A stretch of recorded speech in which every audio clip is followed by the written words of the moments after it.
Britain has taken a major step towards independence from the EU by formally circulating its tariff schedules at the World Trade Organization, WTO. The move means that Britain is ready for a world trade deal where the UK relies on international rules instead of striking a formal trade deal with the EU, and is free to make free trade agreements around the world as well as set its own regulations. And it is a signal to the EU that the UK will not be bullied and is ready even if obstinate negotiators in Brussels led by Michel Barnier refuse to strike a fair deal. The official action at the WTO comes as Theresa May has assured voters that Britain will be ready for no deal with the EU. Speaking to Channel 5, she was asked about scare stories that the UK is having to stockpile medicines and blood supplies in preparation. Providing reassurance, she said, "Well, far from being worried about preparations that we're making, I would say that people should take reassurance and comfort from the fact that the government is saying that we're in a negotiation working for a good deal.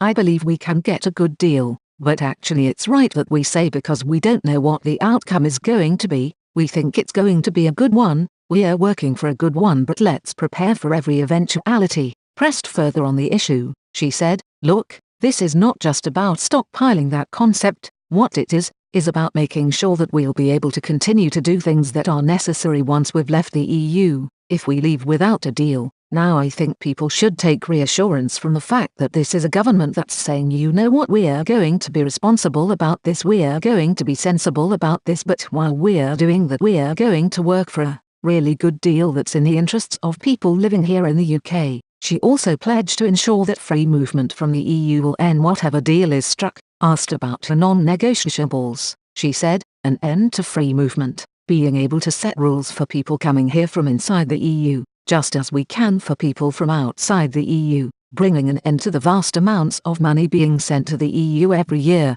and we've already said we'll be spending some of that money on our National Health Service, and bringing an end to the jurisdiction of the Court of the European Court here in the UK." Despite criticism of her Chica's proposals, which some believe will leave Britain tied to EU rule, Mrs May also insisted that she is committed to delivering Brexit. On Thursday at the Royal Welsh Show, she will also promise the maintaining the highest standards on animal welfare. She is due to say, "This government is committed to supporting the 500,000 people who work in agriculture and growing our world-leading food and drinks sector, which contributes over £100 billion to the UK economy. But we also need to protect the farmed environment for future generations. Leaving the EU presents us with a unique opportunity to transform our food, farming and environmental policies so we can have a healthy and prosperous agricultural industry that is fit for the future, and helps us to leave the environment in a better place than we found it." The tariffs schedule was announced by Julian Braithwaite, Britain's permanent representative to the WTO in Geneva. He tweeted,